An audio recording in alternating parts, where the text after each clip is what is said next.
Good evening, everybody. Tonight we are back in the Potomac drainage and we're going after micros. But looking at some of my previous micro photos, I noticed that some of them weren't very good quality at all. So I constructed a little advancement in my technology, and that is this Phototank here.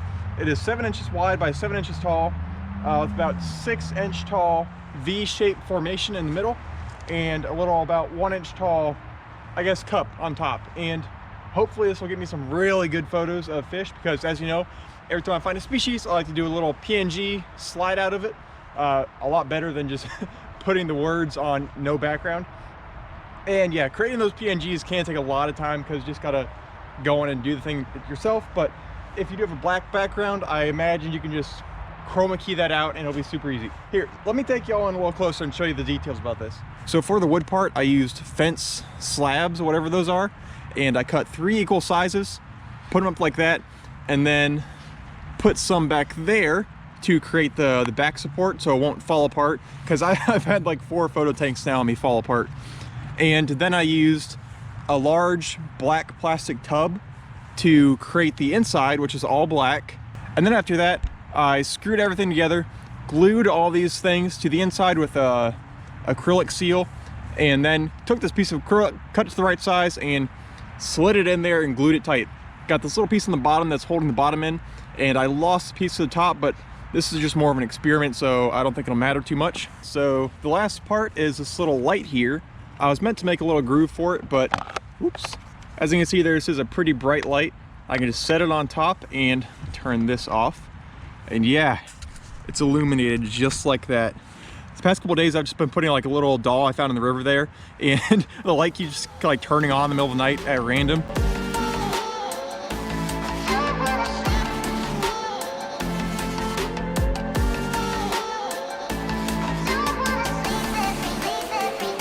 So I'm glad to not have the doll in here anymore, but this is gonna be pretty sweet. I hope to get some really good PNGs out of this. And that's basically what we're doing tonight. We're gonna be taking that, getting some really good photos of the fishes around here. A lot of them, surprisingly, I don't have very great photos of. One of the swallowtail, I need a better photo of the swallowtail, and an eastern Blacknose dace. My satin fin is pretty good, but we gotta improve some of those. We also gotta improve the darters and the suckers around here. So let's get started. And of course, we have left the Georgia Piedmont, so we are now in the coastal plain, and the water is very clear. And I think we found a little 5G radiation caution sign. Stay back 3 feet to prevent radio frequency exposure. Huh, that's fun. I'll throw that over there. I think we found a big old tessellated darter. This is awesome. We're gonna try and catch this tessellated here.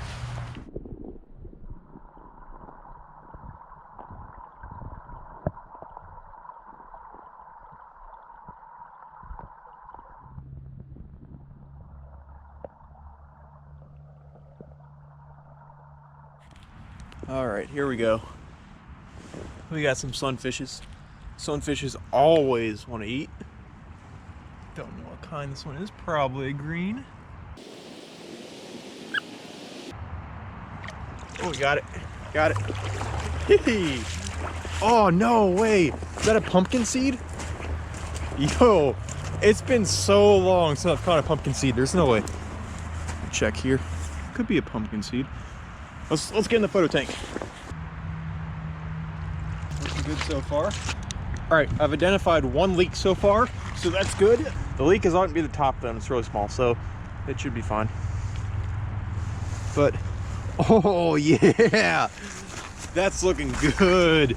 All right, so that's how it looks. It's looking really nice. You can see all the spines, all the rays, all the everything on this. What I'm starting to think is a pumpkin seed sunfish, which is cool. I've never seen that species in here before. And the water, it's not leaking catastrophically. Honestly, I think it stopped leaking, so it might not even have a leak at all. The last piece is to turn off the light here. This is actually a really awesome light. Found on Amazon. I like it a lot. Turn that off and get our secondary light out, which is this one. It's got some modes here. Let's turn it to bright mode. Or I guess, you know, whatever mode. Oh, don't drop it in the water. That's looking pretty good. See, I've read that somewhere in a book. You want to tilt this light at a 20-degree angle, kind of like that, and that's how it's best done. Anyways, let's try something a little bit cooler than a sunfish. Take a photo of. Pretty colorful tessellated down there. I do not trust the bites. I'm not going to stick the camera in the water and freeze my hand off. Tesselatids are not very hungry tonight at all. This one's moving kind of fast. Should be able to get it though. Oh, got it on the bank. On the bank. Is it a long nose or a black nose? Looks like a black nose. Yep. Blacknose dace. And there's our eastern blacknose dace. Rhinichthys atramaculatus. Atratulus. Rhinichthys atratulus, that's what it is. Atratulus is Latin for dressed in black, because as you can see, it does kind of have a bit of black spots all over it. And yeah, these are extremely common species, especially in headwater streams, kind of like this, not very large. And they occur east of the Eastern Continental Divide, and west of the Eastern Continental Divide is the Western blacknose dace, Rhinichthys obtusus, which obtusus is blunt for the nose, which I guess is kind of blunt compared to a long-nosed dace, which is a much longer nose. Let's let our little black-nosed dace go. There he goes. And these waders are really nice for wading in the creek. Even though the water is absolutely frigid, my toes are only slightly numb. Lots of white suckers in here. Remember last year I was getting really frustrated with white suckers, specifically at this very spot right here. None of the darters want to bite, and none of the minnows want to bite. I guess they're just way too cold. So only the sunfish and the dace want to bite. And I do see a new species of sunfish here. Let's try and get it.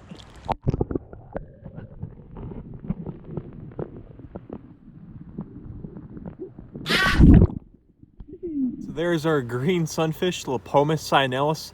I forget specifically what cyanellus stands for in Latin, but it do look pretty good in this here video on the Phototank. It's got a little thumbprint on the back of its dorsal fin and anal fin, one of the key distinguishing characteristics, paired with that ginormous mouth. And there's a fox screaming over there. And bluish green wavy lines going down their cheeks. No red on the operculum, and yellow margined anal fin usually. You can see it on the caudal fin kinda, but that's pretty neat. All right. Goodbye. Release from your bulky Phototank. Off to the great wild.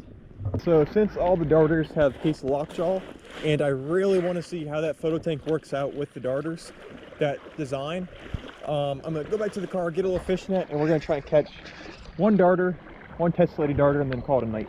Look at you. It's, oh my gosh. Okay, it's something xanthic. Catch it! Is it a creek chub?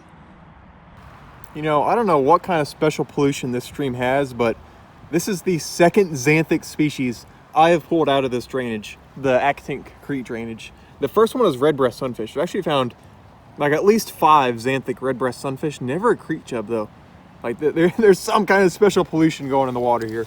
I don't know what it is, but that goes. Oh, so cool. Now for the whole reason why I came down this way in the first place, to net myself a tessellated darter. Got one. Finally. Also, that's how a darter looks. I think it's good enough, considering that this part is getting a lot wider than it used to be. The sticky stuff is coming loose and it's kind of like bending outwards. So I definitely need to fix that. I need to create some little, I guess, brace right there to keep it from doing that. That side's doing fine. Tessellated darter is doing fine, doing pretty good. Just gonna let him go. I guess, yeah, that's it. Well, I hope you all enjoyed the video with the new Phototank. We caught a xanthic creek chub, something I literally never thought I would ever see in my life. But found one. It was tiny. Didn't catch on hook and line. Still got to catch on hook and line. So this is our Phototank. It's kind of falling apart on us, which leads me to our ranking system. Durability of this Phototank aquarium thing. I was going to rate it like an 8 or a 9 at the beginning because it looked really strong, but then it started coming apart, even though it's been curing for 2 weeks now. It started coming apart, and now I am forced to rank it like a 2 or a 3, 2.5. But the way that it presents the fish, I really liked it in the beginning. I would rank that probably an 8 or a 9. And yeah, mobility is probably like a 3, because this thing, it is a little clunky and big and heavy. Not too heavy, probably about 2 pounds. But yeah, I hope you all enjoyed the video. I'll work on this design to present fishes better, and I'll catch you all next time.